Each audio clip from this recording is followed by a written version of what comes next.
Hi guys, welcome back to another video. Today's video is going to be a step-by-step process video of how I do a painting. I'm going to explain every step along the way and then you're going to see it how I do it.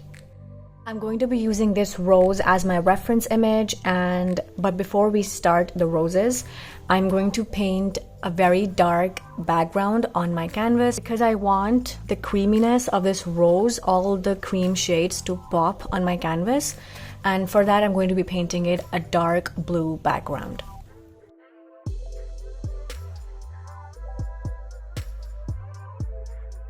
So over here, I'm mixing a little bit of red with my blue and I'm layering it on top of this already wet blue layer.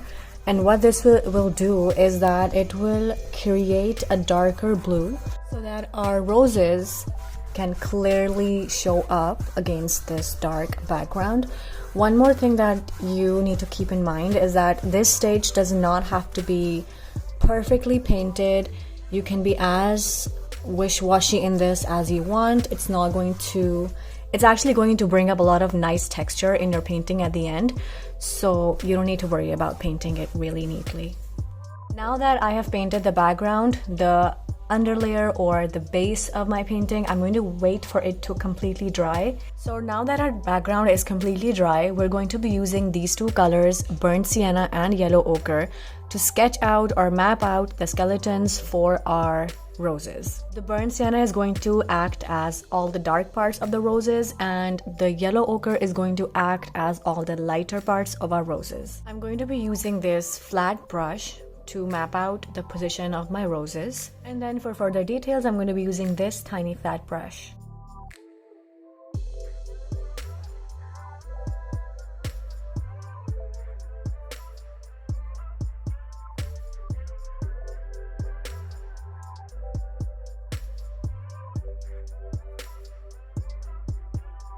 Okay, so I'm not using a very opaque burnt sienna because I want the background to interfere and interact with the colors placed on top.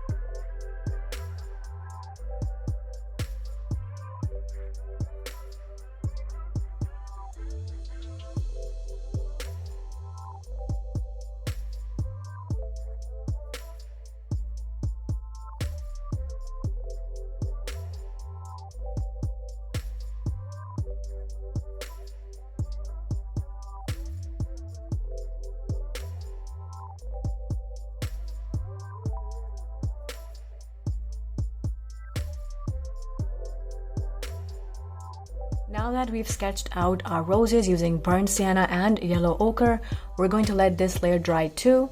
Alright, so first of all, we're going to work on the shadows of the roses, and for that we're going to take some white, and in that we're going to mix in some of the bluey purpley tones that we created earlier, and we're going to mix that with our white.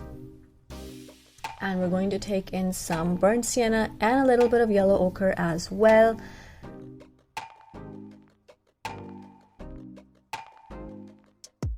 We're going to add blue little by little because we don't want to all of a sudden make a dark color and then it's going to be a big problem for us to lighten it. So we're going to take it slow and build our color accordingly.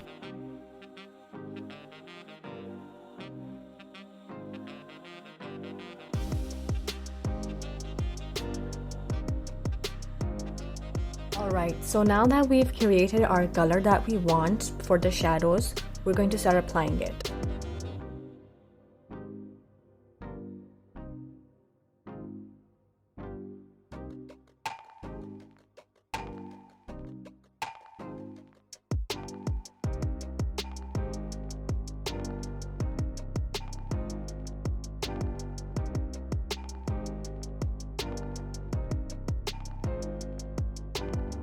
Alright, so now that we have placed our subtle shadows and the lighter parts of the petals, we basically have a rough sketch of our painting, and now we're going to accentuate the darks and the lights within the roses to fully resolve the painting.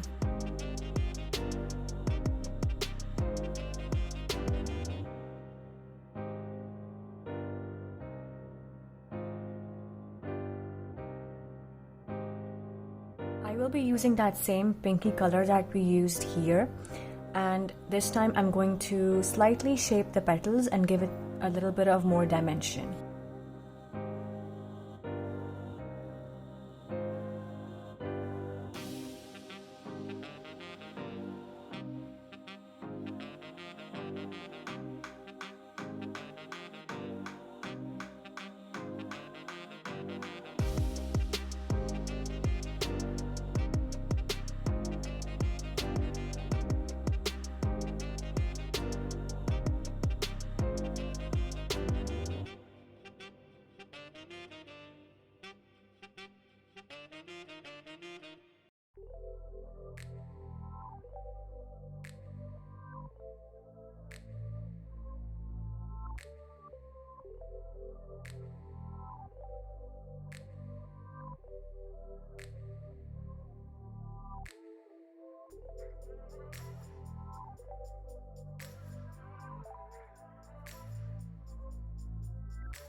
Now that I'm done painting the roses, I'm going to fill up these spaces with some leaves, foliage, etc.